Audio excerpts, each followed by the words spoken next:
Cheers everybody, welcome to Hopefully Here. I am Hope and I am so excited to do this video because I've never done anything like this before. I love watching TBR videos.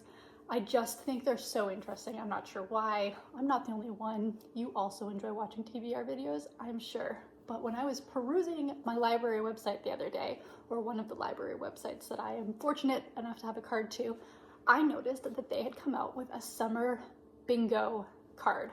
And I was like, I'm gonna do just a little bit more research into what their prompts are, and maybe I can curate my reading a little bit this summer based on this card. I had so much fun doing this. It was actually more work than I anticipated it being, but we're gonna go through that card right now. So this is the Seattle Public Library in collaboration with Kings County Public Library and SAL. This is their bingo card. I will put a picture of it on the screen so you can see it, and I'll try to remember to link it below if you're interested. And I'm going to create my summer TBR based on this bingo board. Now, there are some spots that I haven't filled just because I couldn't find anything that immediately spoke to me, and I was like, I have until, I believe it's Labor Day weekend that this goes until, to do this. So it leaves me a little bit of wiggle room. Also, if at any point I find something that fills a prompt unexpectedly, or I DNF a book, like this is all very open to just me enjoying myself. This is not going to be hard and fast, like this is the book I have to read for this prompt. But I definitely, for the most part, have found one that at least I'm interested in trying to get to for each prompt. This card, this bingo card, by the way, is so cute. I love it. I just think that the vibes of it are immaculate, and I'm really, really excited. So let's have a cup of coffee, sip of coffee. And let's talk about my summer TBR. We're gonna go just kind of as you would read normally, top, left, down. And the first one is a book suggested by a librarian. Now, for this one, I did have The River Has Roots by Amal El Montar. And I had it, I saw it, and I was like, oh, that's really cool. I have it in my holds, and it showed up like a day later. So I have in fact already attempted to read this book, and I DNF'd it.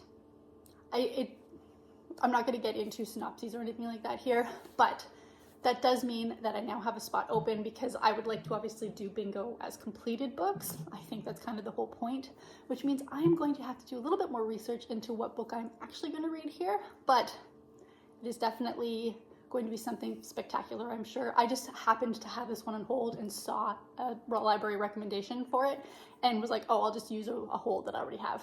And it didn't work out. That's okay. Lots of time, hopefully, to complete this prompt. That's something else actually in terms of just kind of rules for myself, is I am using only the library or my physical TBR in order to fulfill these prompts. I have no inkling or no plans to go and buy anything, but you do you when it comes to your own TBR.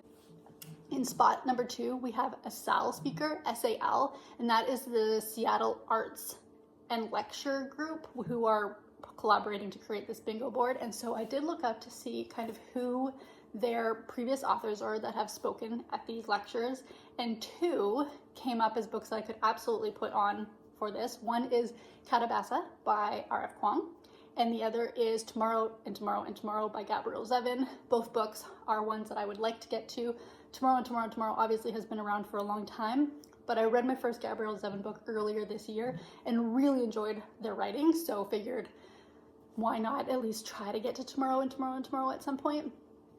But those are the 2 that I have loosely sketched in for that spot. We'll see which one takes priority or if something else happens instead. In spot 3, we have Grief. Now, I also have a couple recommendations for a few of these spots. For Grief, if you have not read Wild by Cheryl Strayed, this memoir has been out for several years now. When did it come out? 2012, I believe. I only just read this a couple of weeks ago, and I really enjoyed this. If you are not someone who particularly loves nonfiction, but maybe want to dabble, this is very well written. It's very storytelling. It's just an easy read, and for Grief, I think it definitely fits the prompt.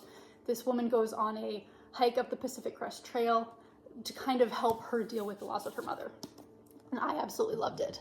The book I am going to possibly read is Creatures of Passage by Murawa Yejide. And this has been on my TBR for a very long time. It's a book that I picked up at Friends of the Library. It follows a girl who is grieving the loss of her twin.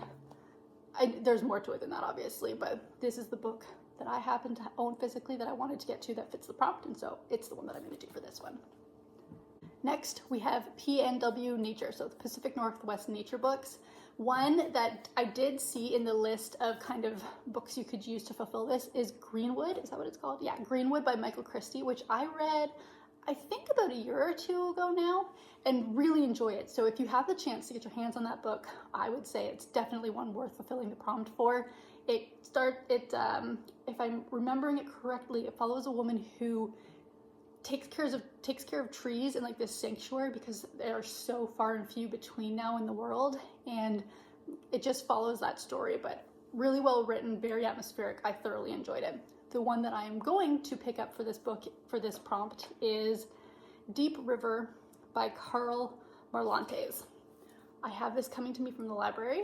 I actually think I can go pick it up today if I want to, and that's the one that I'm going to do. I don't remember exactly what this one is about, but it was on their list of books for each prompt, and I took it from there. So I'm going to just assume that they know what they were doing when they created those lists. At number 5, we have censorship, which is a hot commodity topic right now.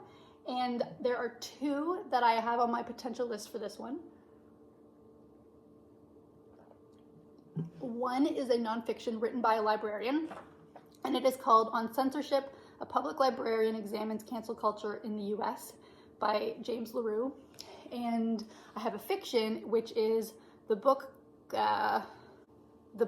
Censors Library, Buthenya Isa. Both of these books I think could be really interesting. I might read both of them.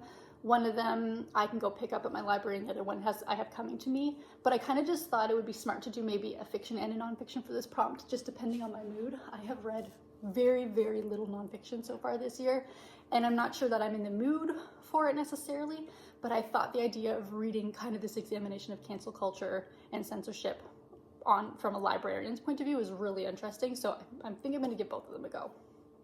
Next line down, we have Author from Another Continent, which is probably a pretty easy prompt to fill, but it's almost like there was so much choice. So again, I just went to the books that I own physically that I haven't read yet that I would like to get to, and I have decided to read The Shadow of the Wind by Carlos Ruiz Zafón. This is obviously classic. It's been on my shelf for forever. I've talked about this before where I'm pretty sure I've read this, but I remember absolutely nothing about it, and I hear people raving about this book. So this is the one that I've decided to pick up for this. It'll feel really good to kind of get a good chunk of my own TBR read through these prompts, and I'm very excited about it. I did want to mention really quickly, one book that I did see mentioned on kind of their recommended reading for this prompt was, I believe it's called Adenon by Linnea Axelson. And I read that book for the Warwick Prize in translation, I believe is why it was put on my radar. And it's written in a very unique way. I was surprised with how much I absolutely adored that book. I think the writing was incredible and the storytelling was so gripping. So if you have a chance, even outside of kind of a prompt like this, to take a look at this book, I really recommend you do, because it is fantastically written, very well translated. I just think it creates such an emotive response, and I would definitely recommend taking a look at that one. Also, obviously, outside of kind of the prompts that the library gave, or not the prompts, but the recommendations the library gave, the International Booker is a really great one to discover authors that are from a different continent than yourself. Number 7, we have Suggested by an Independent Bookseller. So look, I know this might be controversial, but I'm just not in the place right now where I'm going to go buy a book from an independent bookseller, but they do, from the Seattle Public Library, they have some links where you can go to websites where independent booksellers make recommendations, and so I'm going to fulfill the recommended by an independent bookseller prompt by taking a book off of that list. For now, I have the book Wild Dark Shore by Charlotte McConaughey. I am on hold for that one already, So it just happens to line up with me being able to fulfill this prompt. I'm number 3 in line. I've been on hold for a few months, so it's slowly but surely getting to me. But this one was recommended on that website, and so that is the one I'm going to do for this prompt. Gotta remember to take a sip of coffee. Is it getting really warm where anybody else is living right now? This is like the first week where I'm just like, ooh, I think the sweaters are gonna go away and I'm gonna have to start wearing t-shirts, which sucks because I hate t-shirts. Anyways, number 8, flower on the cover or in the title. This is one that is still very much open for me to fulfill. Technically, I have, because I just finished The Nightingale by Kristen Hanna, and there are flowers on here. So if I don't find anything else, I will use this to fulfill this prompt. Obviously, you could also use it, but this was my first Kristen Hanna, and I just happened to notice this morning that there were flowers on it, which means that could be a spot that is already filled. But I also was thinking about doing a reread of The Dark Mirror by Samantha Shannon. I read an ARC copy of this book, but I have yet to read my nice new hard copy, so I might do a reread of this. I would like to do a reread of this anyways. And those are the 2 books that are right now on this prompt, but it's one of those ones that one is still very flexible. And if I come across something else that could fill it, I very well may change my mind. We then have at number 9, intergenerational friendships. If you, like me, enjoy that type of book, Friedrich Bachmann has a couple of very good books that would fulfill this prompt super easily, and that's where I would recommend you go if you haven't encountered his writing before. I just adore his writing so very much. But for me, I'm going to be reading The Secret Life of Albert Entwistle by Matt Cain. I remember reading the synopsis of this while looking through some books, and it sounded interesting, but at this very second, I can't remember what it's about. But that is the one that is right now slotted in for this prompt. We then at number 10 have the prompt, a new to you format. This one I have left totally blank. I have no idea what I'm going to do for this one, if at all. Obviously for bingo, you only need to do 5 across. Like, to do the whole card as a blackout, that is not the goal necessarily. It's just to get a bingo. So if I was to leave this blank, it just means I wouldn't be able to fulfill, like I just wouldn't get a bingo. But new to your format is just difficult because there aren't that many formats that I haven't done that at least interest me. I know that there are some like online zines that I've never done that qualifies as our flash fiction. I think I could do that as well. So there's definitely some opportunity for me to fulfill this prompt. I just have not yet confirmed where I want to go for this one. But if you have any ideas, please let me know. We then move to line 3, and we're at dystopia. This is obviously a really fun one because there are so many ways you can go. If you haven't read The Hunger Games, like, you could do that. Is Hunger Games dystopian? I think so, right? But I am going to be reading All the Water in the World by Elrin Caffell, and I am already on hold for this one. I have about a 6-week wait, and it involves, I think, a city and water. Possibly the water is rising, but I am very curious about this one. This one was actually also on their list of like recommended books for this prompt, and I already happened to have this one on hold, so slotted that baby in. 12, we have Found Family. Found Family is a trope that a lot of people love. There is going to be such a list of books that you could pick up for this one. I am going to be reading My Friends by Friedrich Bachmann. I'm very excited about this one. Again, I'm on hold at the library for it. It's his new one, and I'm very, very excited about it. 13, The Magical Middle Free Spot. We love that one. At 14, we have Resistance. And for this one, I'm going to be reading The Coffee House Resistance. Oh, I didn't get the author for this. I will put the picture here. This is the one that I hope to read for this. And I believe, is this a nonfiction? You know what? Pause. I'm going to figure that out before we keep going. Okay, a little bit more information. Yes, The Coffee House Resistance is a nonfiction, and it is a part coming to American story and part lyrical memoir. 15, we have yet another blank spot. It's humor. I figured if a book makes me laugh, I'll put it in here. But humor isn't one that I typically go to just naturally on my own. So I've left this one very open for myself to see if I could slot something in, or if later on in the summer I need to go back and figure that out. But again, if you have a good book that is humorous, let me know. I would definitely check it out. At 16, we have Disability. For this one, I'm going to read The Sister Who Ate Her Brothers by Jen Campbell. Jen Campbell is a booktuber here, and she's fabulous, and she is disabled herself, and so she's a very vocal disability advocate, and I have read her stuff before. I read her, she's got like a little book about being a bookseller, and it's really interesting. She just came out with a new one. I can't get my hands on it, so I'm going to read one of her older books. And it's like a retelling of fairy tales, but with a disability representation. And I look forward to giving this one a go. 17 is Great Escapes. This is one that could be translated in so many different ways as what a great escape is. And for me, I'm going to be picking up Ali Hazelwood's problematic summer romance because it's about going over to Italy. And that to me is a great escape. So that's how I'm interpreting it, but you interpret it as you will. If you want it to be more thrilling, like escaping something or escaping something more kind of emotional, but this is how I'm going to take it. I'm going to give myself a hopefully lighter summer read and do that one. Number 18 is the same. The prompt is monsters. This can go in so many different directions, whether physical, literal, metaphorical, whatever the monster in your life is, monster in your characters' lives are, that's what you can take it as.